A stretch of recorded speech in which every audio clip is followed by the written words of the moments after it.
got?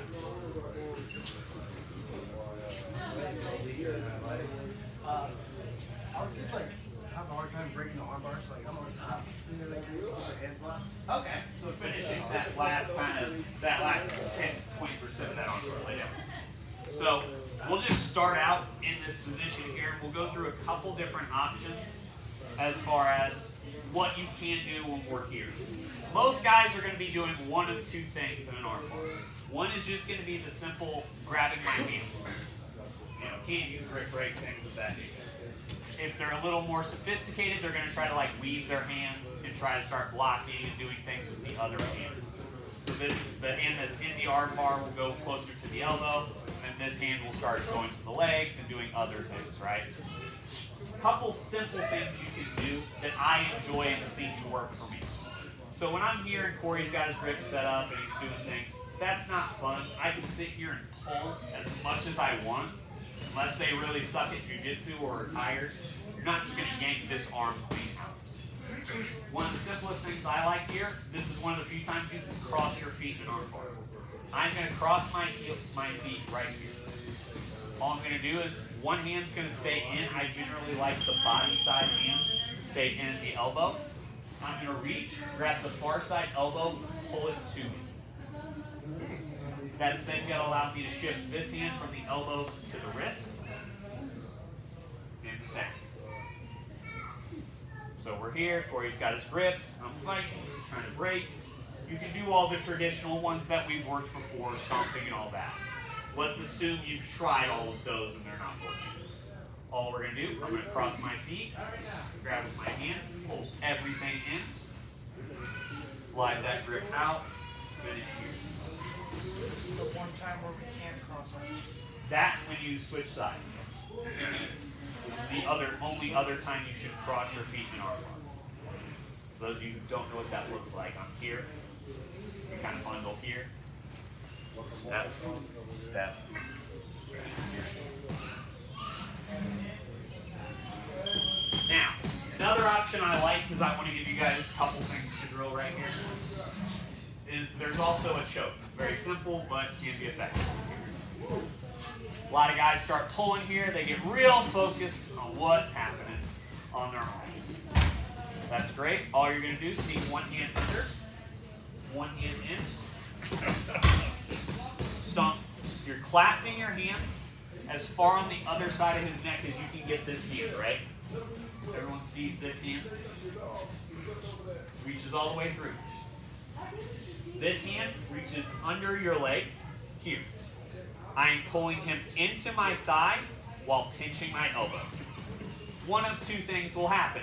He will then figure out, oh shit, I'm being choked, and address being choked, then you can reattack the arm. Or, sucks to suck, I get to choke you. All I'm doing, hammering my thigh down, pulling him in. It's a real nasty one. It goes real quick if you can be sneaky about it. Easiest way I like to be sneaky about it, I'm here, pull on. I really want this arm bar, Corey, I promise you. I want the arm bar. And you just kind of sneak this hand under. This hand switches from here to shoots. Drop that knee. Effective, but like I said, one of two things starts to happen at that point. They either let go of the grip to fight the hands, you attack the arm, or they commit to the hands, you can attack the choke. Either way effective. Questions on those two options? So we're here. Grip fighting, cross, pull this arm in, should finish. Or I will set this up as kind of a 1-2 punch. I'll start pulling this elbow so that he thinks I'm doing other things. So then sneak this here, hammer the thigh down here, pull our hands like you're low rolling. Here, pulling straight through his neck. The way it should work is the top hand should be cutting off blood on the far side, a little bit of air. Thigh should be getting a good bit of air out of there. Bottom side hand should be support, and if it catches a little bit of blood, great. Hit and miss depending on how thick their neck is. But if I'm here, I'm gripping, pull, like I'm in a low row position. I'm coming here or here. So, ideal world, I get to here, right? I can reach and my arms aren't short and all those fun things in life, right? realistic world, set a grip and rip here. Because the realistic option is if I get here, Corey's smart, he starts to invite, boom, I can then start to re-attack the arm if he doesn't address that choke quickly and efficiently. Other questions on these two? All right, drill these two out, then we'll move something else. 1, 2, do we have? Any position, anything, offense, defense, transitional? Like making space or like getting up from the like down. So like I'm here. Corey's big, strong guy. He gets the side control, right? Like from this position. Couple things. We'll just assume that you're in the worst possible side control scenario possible. You don't have any frames, nothing like this, right? This is bad. We got to start addressing things quickly. First hand I'm gonna get to address with is my top side hand.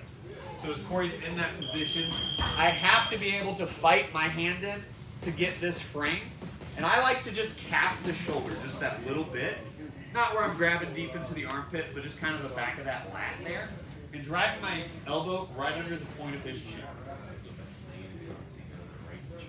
So I'm here, I'm gonna right kind of cross face and get myself some, not friendly space. This ain't free real estate. You're gonna have to earn it here. And unfortunately, like most of human history, you gotta take it by force. So you're here, I'm gonna create that space, boom. And I like to pop that chin up. I'm not choking him, but I'm just creating general discomfort here. Now the next thing we have to remedy is this hand in getting off flat on our back. Realize 99% of the time in jiu-jitsu, if you're flat, you're wrong.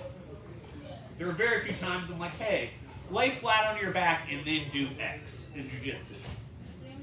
So 99% of the time, you're like, man, I'm really flat. Hips, shoulders, everything's on the mat flat. You're wrong. Just realize you fucked up, AA Ron, you gotta fix that. So all I'm gonna do, post, I'm gonna bump and give myself just enough room, get my elbow down in that pocket. Knee, I'm gonna kind of frame his knee out a little bit with my hand on that kidney here. So I'm here and here. Now, are you wanting escapes, attacks? From your escapes. So next thing we're gonna do, I'm gonna frame and I'm gonna bump big. And as I drop down, this leg is coming in. Like I'm throwing a side knee. I'm not trying to hit anything but the mat, but I'm throwing that in. So I'm here, I've created that space, I've gotten kind of to my hip, bump here.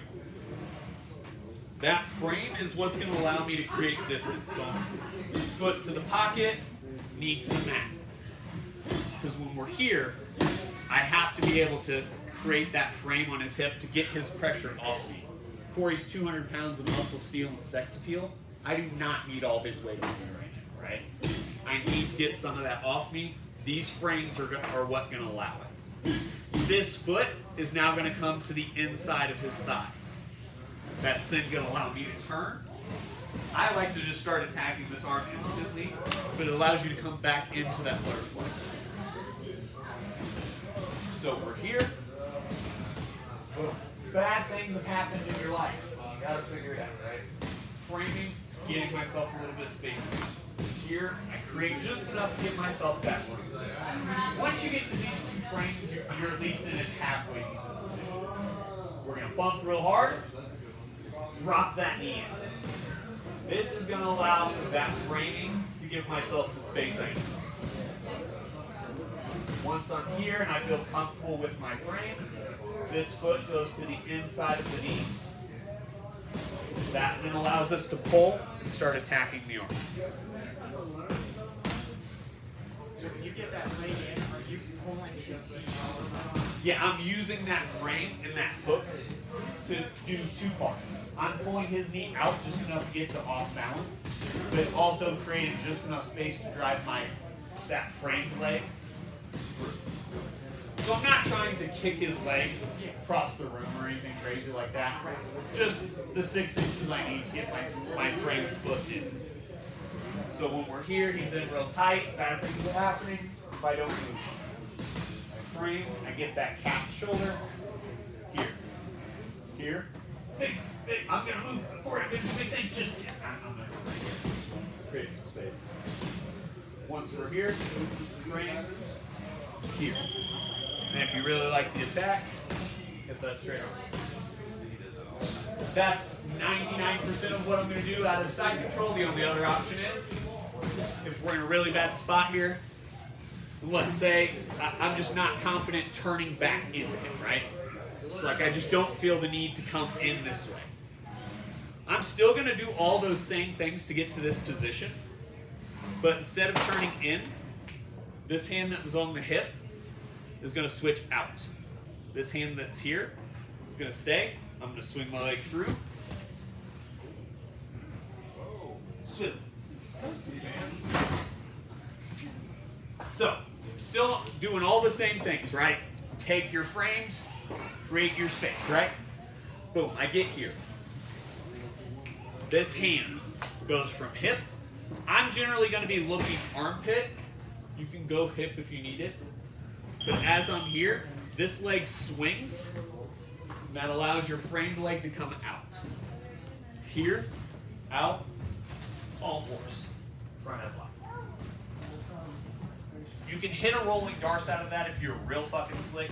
I'm not, so I don't do that as much.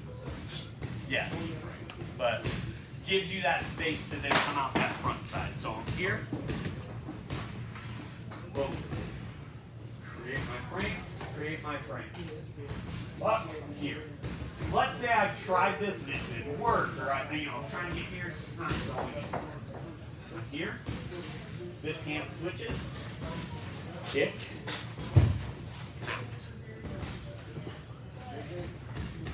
It's almost like it comes up to it's not just like staying there, dude. It's pressure back in. Right? Pressure so I can't. Yeah, as soon as you get out and you get to that kind of front headlock, in wrestling this is front headlock position, in jiu-jitsu it's normally front turn. But once I get to this front headlock position, I'm toes in, driving into him, because I want him carrying all pounds of what I weigh right now, right on the back of where his neck connects it to his shoulders. Alright? Questions on those two options? Frames, that knee shield all gets to the same point. So which direction do you feel more comfortable going? In to butterfly, out to front. Make sure you guys are focusing on your frames. Your frame is not your hand. Your frame is this little area right here, right? Which can be used like this. Say this head and snakes with this control. The shoulder, like this talking about. This whole area here, I can pinch in over out. So it's not close. This is not a frame. This whole area here is a frame. Makes sense? Driller out. 1, 2, 3. Bottom out. Alright, so we're here. Mount escapes. A couple things we're going to address quickly. When I'm here, if Corey's way high in mount, it's going to be different, but we're going to work under the assumption that most people will sit in a low to kind of medium mount. So when I'm here, guess what? First thing to address, if you're flat, you're wrong. So I'm going to bump, and I like to frame to have my right hand up. So I'm always going to frame and go left. And I'm going to get to my left hip with my elbow on the knee and my left leg flat on the mat. Here, and I'm keeping my head curled because I don't want choked. If I leave my neck out here, bad things are going to start to happen. So I'm here, keeping frames up, home along the fence. Now, you can drag the leg in, or you can force the leg in. Either way, I am generally going to reach over, grab that ankle, drag it in, and start pushing with that elbow. As we do that, we're going to push and come back into hopefully half guard. It is simple, but it is not easy, boys and girls. So when I'm here, I'm working, I don't like what's happening. I bump into that side and I get this leg flat. The goal is to get this leg in between your legs. Because once you have that, you have just enough room to kind of grab and start giving yourself defensive options. Now, once we're here, we're going to frame, start pushing in, pushing that knee back as far as we can just to get to half guard, lock it down, do what you need to do. But get here, get some defensive options, work from there. Option 2 is a little bit more dynamic. Works a lot better no-gi than it does in the pajamas. Also requires a wee bit of athleticism and strength. It's the Austin Tweedy defense. We're here, both my hands go to the hips, my elbows go in. I'm gonna bridge up as hard as I can. I'm gonna leave my hands out, drive my knees through the center line. Pushing him back just that little bit. Once you get those legs in, grab, crank, bring down, start getting yourself back into the fence. This one works especially when you got a guy who's just got into mount and hasn't really secured yet. So like, before he passes to mount, we're here. This one's a quick, I'm not gonna let you secure mount type of escape. The first one's more of a established, he's attacking already. All right, now let's try to escape type of mount. Questions on these two? One more time, we'll do this ankle, I'm here. Boom, I frame, get myself up, turn to that hip here. Keeping those elbows in, protecting my head. Grab that ankle, start pushing with my hand, get that knee back in, get to half guard, work some defense. Option 2, we're here, bridge as hard as I physically can, leave my hands up, drop my knees through as I push him back. Boom, then attack from the butterfly. Questions on this? All right, drill her out. 1, 2, 3. Now we're running into.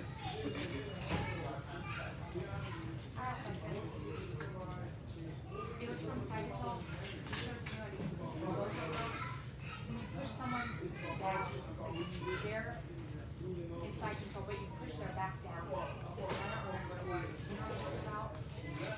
I should. Yeah. So you're on top or you're on bottom? You're on bottom, someone's on top and side. And to get them off of you in side control, you push their back down. Like, you're here, you push their back down towards you more.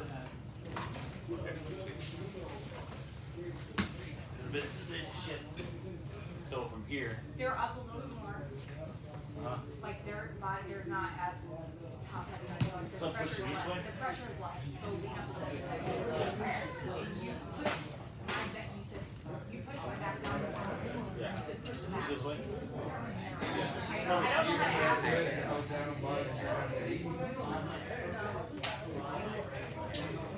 Is it the I was here,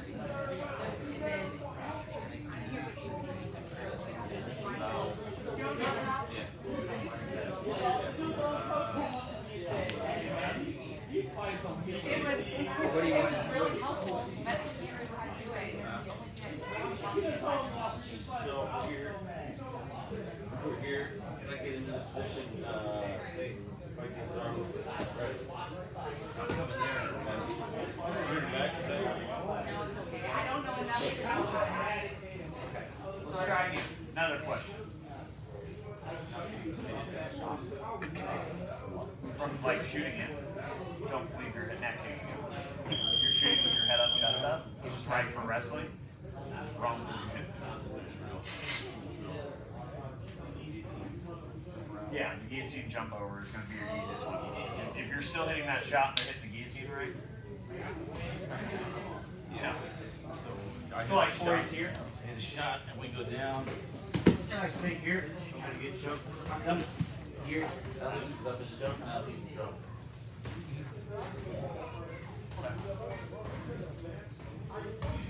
Out.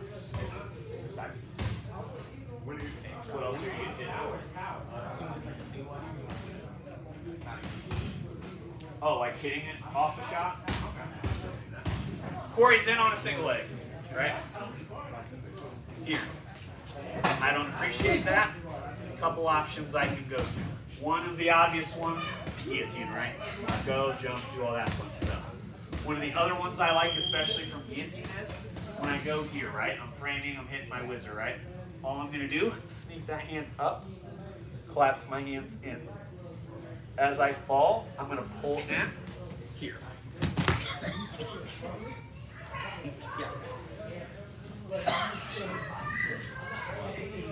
So I'm here, Corey's in on this side here. I'm whizzering. I don't like what's happening. All I'm gonna do, shoot that hand, just like we did on that choke earlier, where my hands can connect. I'm going to pull, elbow down, here, into that squeeze.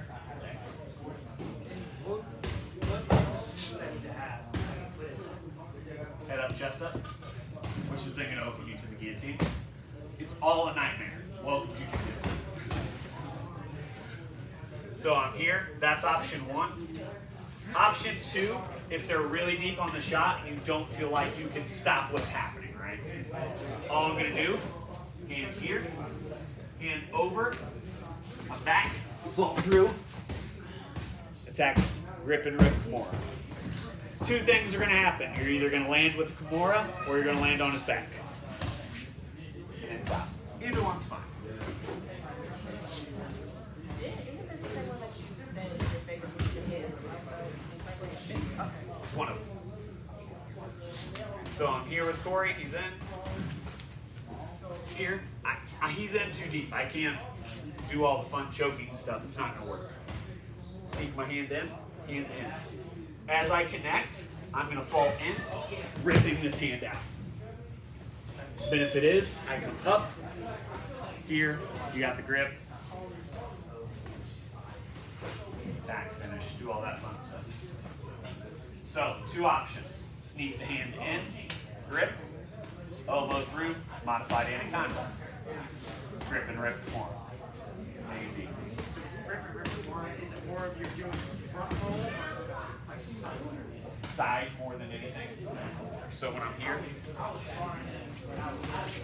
I'm not going that way as I am this way. Because I'm trying to follow the pressure of my hands. So my hands are trying to pressure his hands this way. So I'm following that to get that motion started. Because what I want him to think is I can roll or have my shoulder ripped out. I don't get both of them. Yeah, or let go. Either way, gives me, the options bar is all positive in my direction. Other questions on that?